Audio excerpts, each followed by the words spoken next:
SBI mutual fund presents निवेश cafe.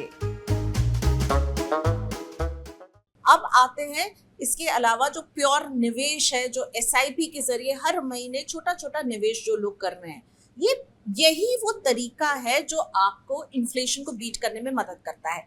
लेकिन आपने कहा ना कि हमें अपना भी सोचना है, बच्चों का भी सोचना है, इन सबको कैसे साथ में लेके चला जाए। मतलब आपने अगर मान लीजिए अभी शुरुआत की है 2,000 रुपए से, अब अगले साल जब आपका जो नन्हा बच्चा या बिटिया है वो जब 5 साल की है, आपने 2,000 से शुरू की, जब वो 6 साल की हो तो वो 2,000 को बढ़ा के आप 4,000 कर दीजिए। उसके हर बर्थडे में अपने इस इन्वेस्टमेंट की इनपुट रकम को भी बढ़ाते रहिए। इसे हम टॉप अप या स्टेप अप कहते हैं। इसको बढ़ाना भी बेहद जरूरी है, इसको नर्चर करना भी बेहद जरूरी है। Shut it and forget it वाला रूल नहीं चलेगा जब आप बच्चों की फ्यूचर प्लानिंग कर रहे हैं, अपनी खुद की रिटायरमेंट प्लानिंग भी कर रहे हैं। इसमें shut it and forget it नहीं है। आप शुरू करेंगे, इसको आप बढ़ाते रहेंगे।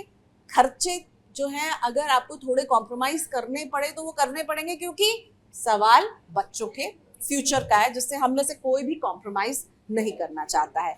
ओके, सो मेरे साथ यहाँ पर एक CA भी हैं और कशिश गुप्ता जी, आपकी भी 2 बिटियां हैं, उसके लिए आप कैसे प्लान कर रहे हैं? मेरा एक सवाल है आपसे कि हम जब बात करते हैं इक्विटी इन्वेस्टमेंट की, और जब हम इक्विटी लिंक्ड इन्वेस्टमेंट्स की बात करते हैं और कुछ ऐसे प्रोडक्ट्स की बात करते हैं, ELSS या जैसे आपने डेट और इक्विटी का मिक्स की बात भी की, या सोल्यूशन ओरिएंटेड फंड की बात भी की, जब हम इस तरीके की इन्वेस्टमेंट की बात करते हैं तो हम पास्ट रिटर्न्स को बहुत देखते हैं।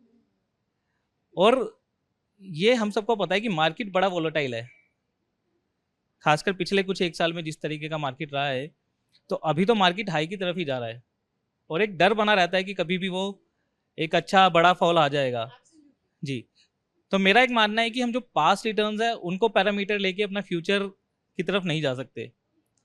तो उसको आप किस तरीके से देखते हैं? मुझे लगता है सर कि पास्ट रिटर्न को भी देखने का एक तरीका है। हम इमीडिएटली जो पास्ट हीरोज होते हैं ना, अभी रणवीर सिंह की फिल्म चल रही है तो सब जगह वही गाने चल रहे हैं, तो तुरंत हम उनसे इन्फ्लुएंस हो जाते हैं। धुरंधर हमें सब लगने लगते हैं, जो रिसेंट हीरोज होते हैं ना, उन्हें हम पसंद करते हैं।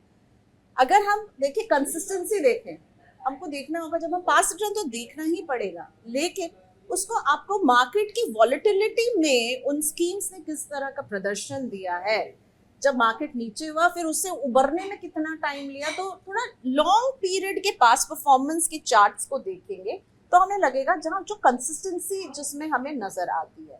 और सोल्यूशन ओरिएंटेड चिल्ड्रंस प्लान की ये खासियत होती है कि आपका सारा पैसा वो इक्विटी की तरफ नहीं डाल रहे होते हैं। आपका बच्चा जब 18 साल का होगा तब उसमें से आप पैसे विड्रॉ कर सकते हैं, बच्चे के नाम पर आप उसको फिर निवेश कर सकते हैं। तो मुझे ये लगता है उसमें आप मार्केट में बहुत सारे सोल्यूशन ओरिएंटेड प्लान हैं, उनका आप 10 साल का 5 साल का रिटर्न कंपेयर कर सकते हैं, लंबा दौर का समय देख करके फिर आप उस हिसाब से इनका चयन कर सकते हैं। और वॉलेटिलिटी की खास बात ये है कि आप जितना समय देंगे ना, वॉलेटिलिटी को मात दे पाएंगे, कंपाउंडिंग का मजा ले पाएंगे, लंबे समय तक आपका निवेश चलेगा। और जब आप उसमें अपने इन्वेस्टमेंट को समय समय पर स्टेप अप करेंगे तो वो और ज्यादा पावरफुल बनता जाएगा। बच्चों के लिए निवेश करते हैं ना, तो उस इन्वेस्टमेंट के लिए डी रिस्किंग भी बहुत जरूरी है, मार्जिन ऑफ सेफ्टी रखना बहुत जरूरी है। आपको पता है कि आपका बच्चा कब 12वीं पास करके अंडर ग्रेजुएशन की पढ़ाई शुरू करने वाला है, आपको वो पैसा अंडर ग्रेजुएट, इसलिए मैंने कहा फ्रेमवर्क बनाना, टेन्योर की आपको उस पैसे की कब जरूरत है।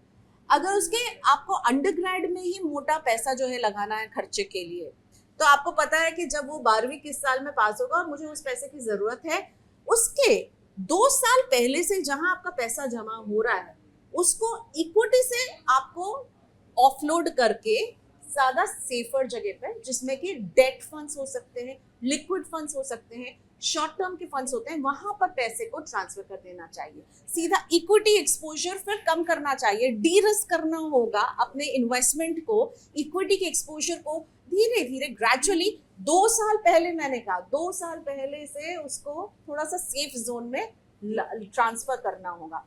तो बहुत सारी थिंकिंग इसमें लगेगी और मुझे लगता है आप और आपकी वाइफ दोनों बहुत CA हैं तो बहुत बढ़िया काम कर ही रहे होंगे, एंड आई होप मैं आपकी कुछ मदद कर पाई होंगी इस सोच में। म्यूचुअल फंड निवेश बाजार के जोखिमों के अधीन है। योजना से जुड़े सभी दस्तावेज ध्यान से पढ़ें।